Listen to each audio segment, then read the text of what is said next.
Hello class, today we're going to learn about the counting principles. One of the best ways of learning this is actually through examples, so let's get started. So in this problem we're looking at how many combinations of head or tails coin flips are possible with 3 individual coin flips. Take a moment, break, and see if you can answer this question.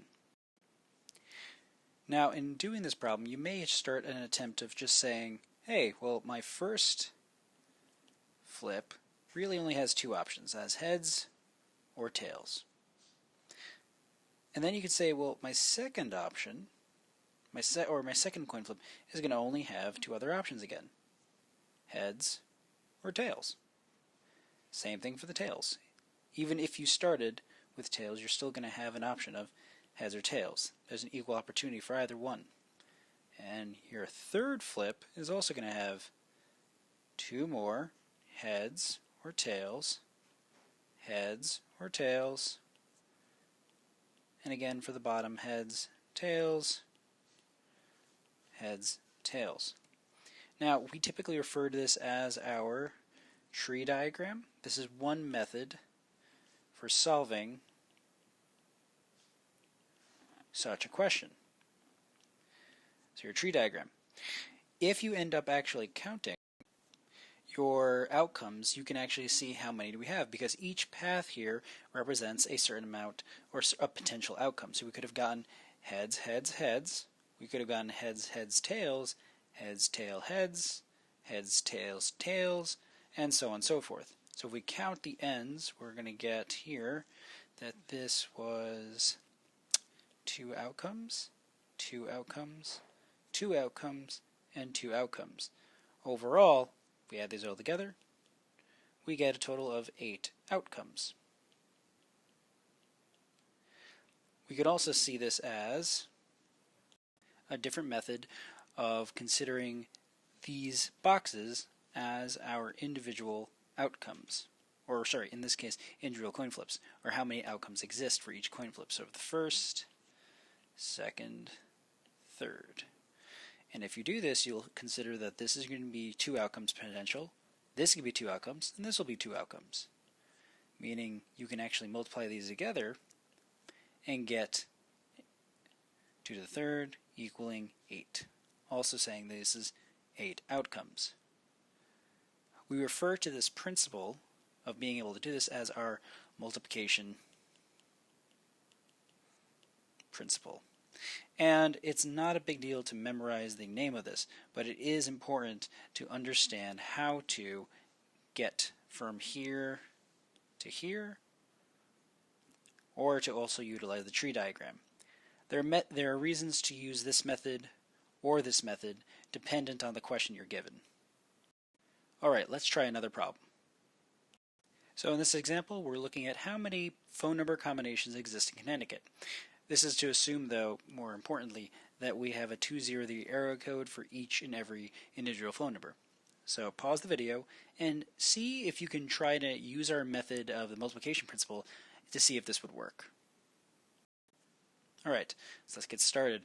The first bit is, I wouldn't use a tree diagram for this because it would take up my whole screen. So what I would end up doing is actually this box method. I like using the boxes. Helps me feel like I'm putting information somewhere. It just really organizes my thoughts. You don't have to do this method, but I like it. And in this case, we have to consider, well, how many phone numbers exist? Well, 203 is your area code, and then you're going to have dot, dot, dot, dot, dot, dot, dot, and those are 7 different areas you can put in numbers. So in this case, if I'm going through this, I consider that how many numbers can I consider for my first number, or my first digit of my phone number? Well, it's going to be 10. Alright, well, let's continue.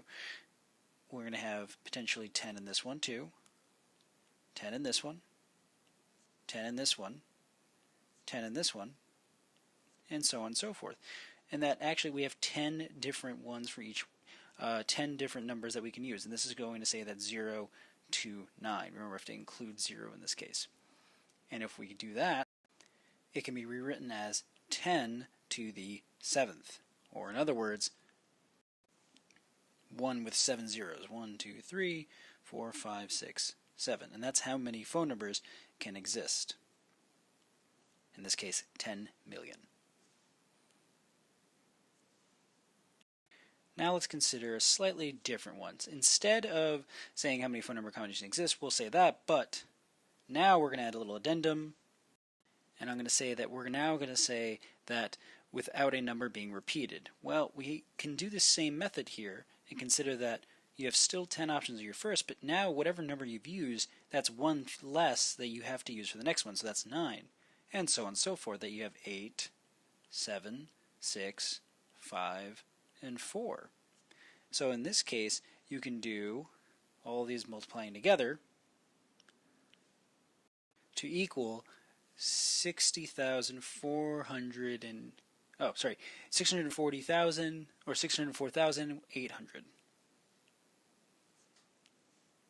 So here are how many outcomes we have for either case. So here's an interesting one. In this case, how many sequences are needed to write the letters of the alphabet in Morse code?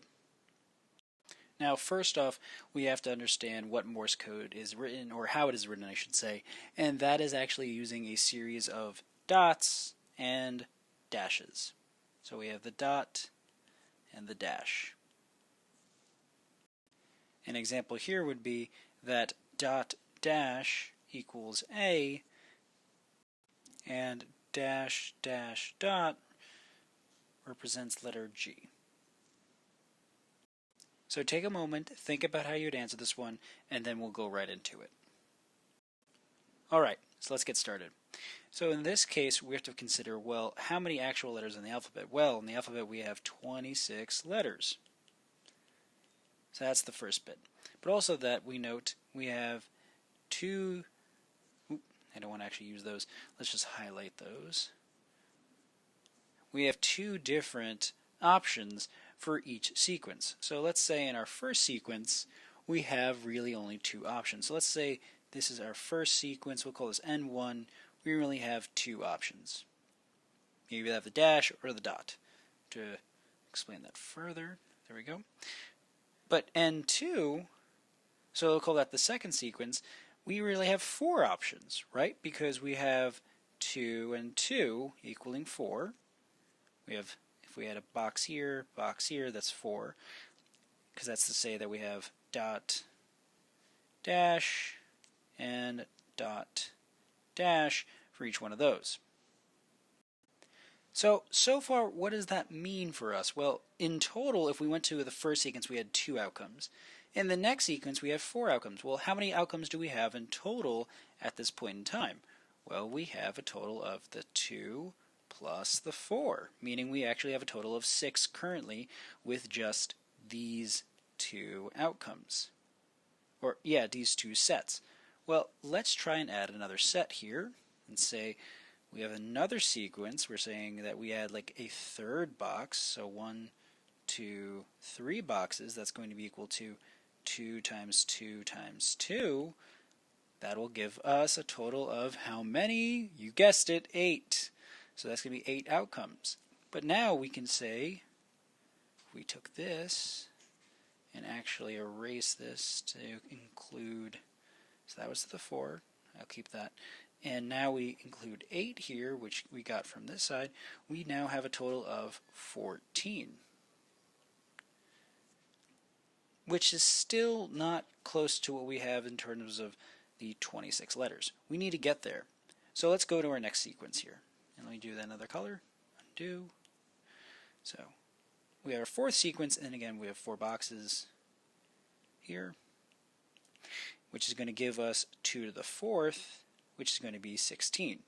So let's take 16 into our addition here. Erase that. Plus 16. Get that from there. And that's going to give us a total of 30. And this 30 here actually is really helpful because now we can say that 30 is greater than 26. Therefore, need 4 sequences of dashes and dots to get the whole alphabet.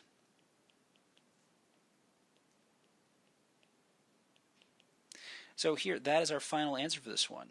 And this actually illustrates our second principle of counting, which is our addition principle. The addition principle. Again, not really necessary to know the name, but to understand that when we have mutually exclusive decisions, aka how this is exclusive from this and this is exclusive from this, they multiply within their own set for their own combination, but we take those total outcomes and we end up adding them in the end. And that's how this principle works. Alright, let's look at one last problem.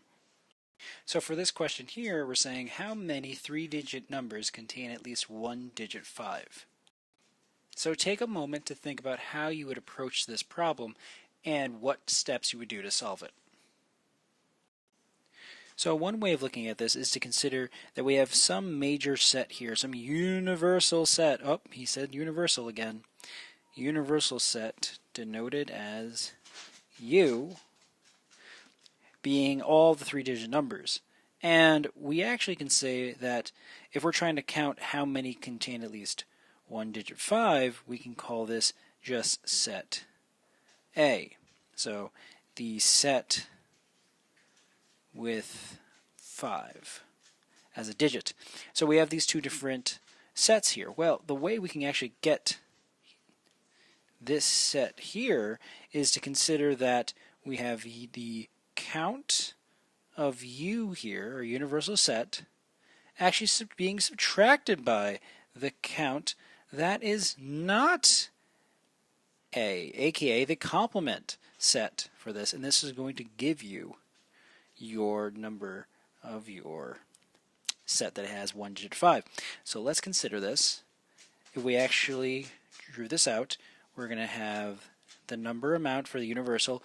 We have 3 digits, so we have to consider our first digit how many options. We have 3 boxes here. Well, the first one we're actually going to only have 9. Why are we only going to have 9? Because we can't have 0 as our first digit to have a 3-digit number. So we have 9, 9, 10, and 10. And this is going to come out to 100, so 900 outcomes. So compare that to box, box, box, box, and you're going to get now, we have to consider how many outcomes are potential for each one of these. And I drew one extra box, so let's erase that. Get that out of there. Okay, so in our first one, we have to consider how many will not contain 5. But in this case, again, we can't have 0, but we also can't have 5 in our first digit. So we actually have 8 outcomes. Then we have 9. Then we have 9 because, again, we can't have 5. So now we have 8 times 9 times 9. So you're going to have 648 outcomes. And you have to subtract these. You're going to get a total of 252 numbers with at least one digit 5. And this is what we refer to as our complement principle.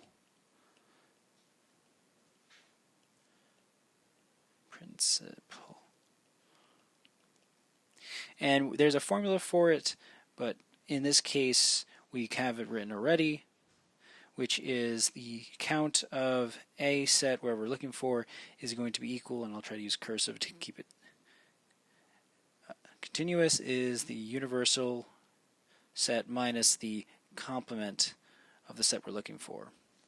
And that's going to give us our set we want. And we just utilized it and it worked. So, hope you enjoyed today's lesson, and I will see you all next time.